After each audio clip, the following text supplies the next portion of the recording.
Hello. I'm kind of new to Booktube. It's been a while. I don't know if any of you have seen my videos on Cinder Blitzy. On that channel, I deal with fairy tales, Cinderella in particular. And I cover all kinds of things related to fairy tales, books, children's books especially, because you know there's going to be a lot more of those, and films and novels and stuff, but it's been a while since I uploaded anything there, and I just read this book that I really wanted to review because I think, I haven't seen anybody do a review of this book, and maybe it's just because I didn't get on Booktube until a couple of years ago, and this book was published in 2010, but I just finished it, and I wanted to talk about it, so sure, I'm going to put it on this channel. So it's Matched by Ali Kandi, and I think one of the best little blurbs on the back here is, if you like a ton of romance with your totalitarian government, this novel is for you, by Family Circle. And yeah, it's a totalitarian government disguised as a utopia. This girl, Cassia, is our main character, and this is the first in a trilogy about Cassia and her love story, and it is a love story, but it's also a little bit of political intrigue in there, and it's definitely a coming of age story and deciding if you're going to be what the system determines you are or breaking free of that. And I really enjoyed the slow progress because it's very much, she is your average person. She never really says that, and this is one reason why I really like it. She never calls herself average, but through the first two-thirds of the book, we really see the world building and how she is a believer in the system, and she's a cog, and on one hand she has her love of poetry, and she gets that from her grandfather and her grandfather's mother, and that little curiosity about history, and yet the society has boiled culture down to just 100 poems, 100 songs, 100 paintings. Everything's been limited, and everything else has been purged out. And her dad is one of those people who will bend the rules because he knows it'd help somebody he loves, and her mother's the kind of person who upholds the rules to protect the people she loves. And her little brother is 10 and she's 17, and the relationship between her and her brother is so cute. It's realistic. They love one another, they protect one another, and yet they get on one another's nerves and pick and tease, and it's very well done. And the narrative is first person, which is very popular with YA. I might have already said that. This is my third recording, so I don't know. But at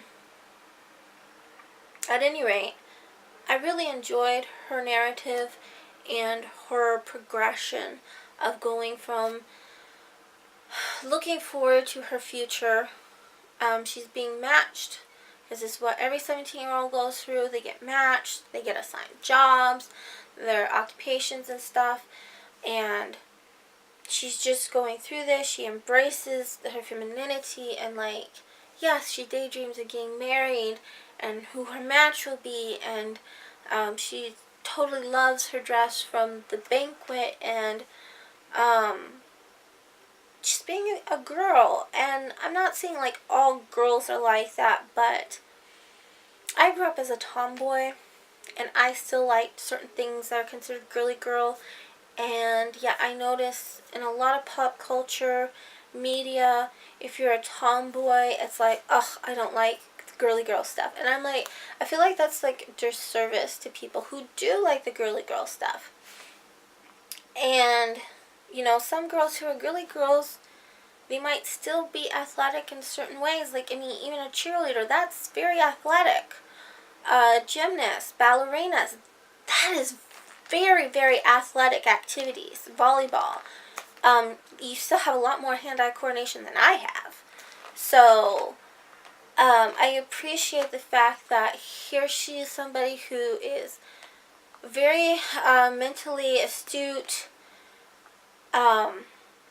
She has some of her athletic hobbies that she enjoys, but she still enjoys daydreaming about a future, being a wife and building a future, and enjoying being dressed up for this ball, and looking back and thinking about these things and admiring beautiful objects and poetry. And so she's a very well-rounded character. And she's starting to discover more of her fighting spirit and rebelliousness. Is she physically combative?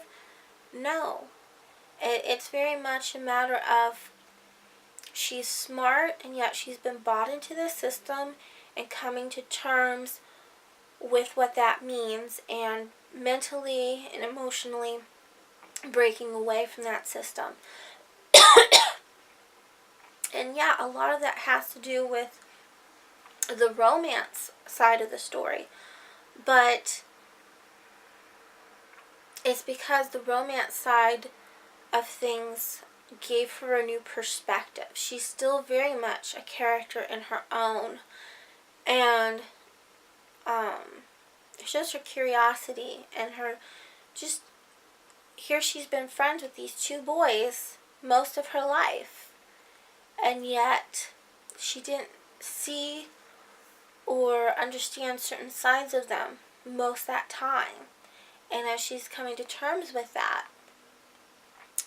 it opens her eyes to certain realities of her world that she'd been blind to. And even though she's smart, even though she's curious, even though she's a thinker and things, even smart people can be blinded.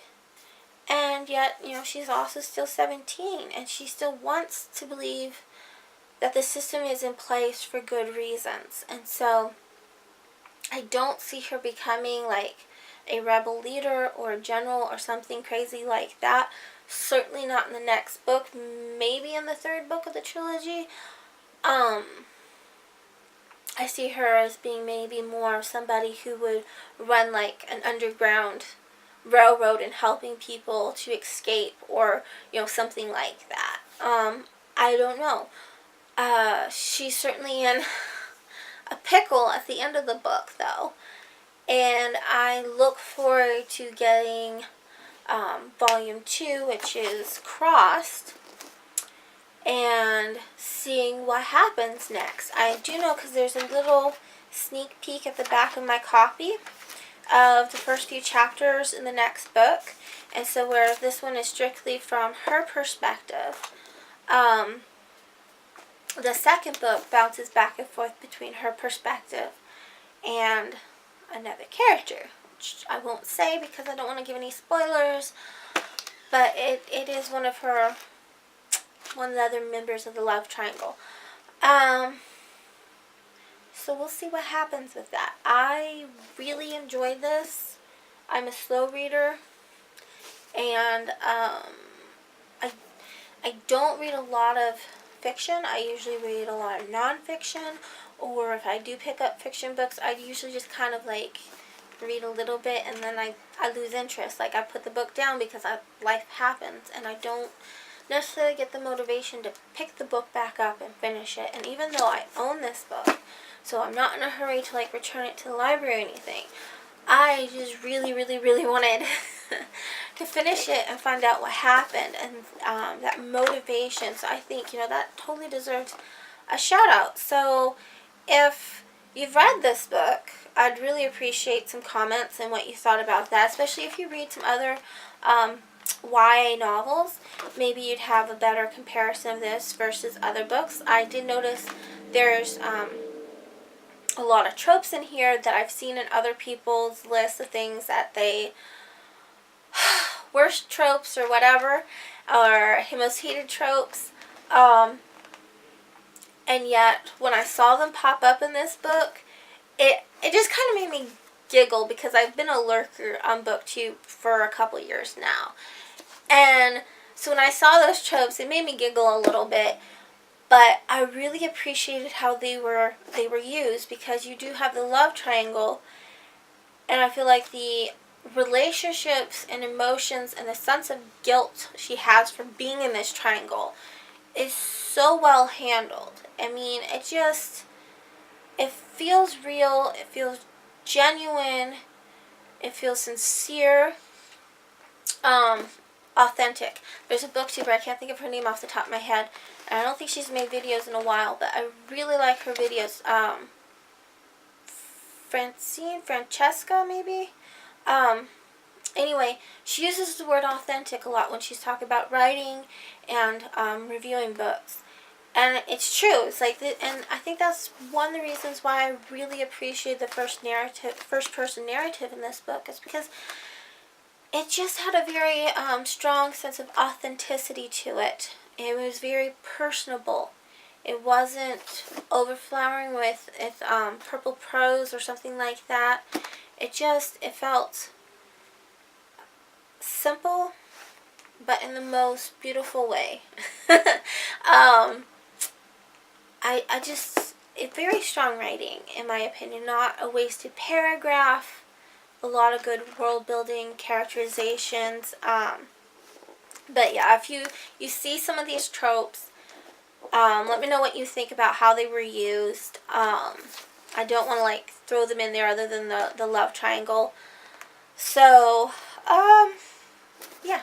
Anyway, have a good day, and hopefully, when I get finished with the second one very soon, I will make another video, or maybe I'll make a video between now and then, depending on if I decide to pick up another book.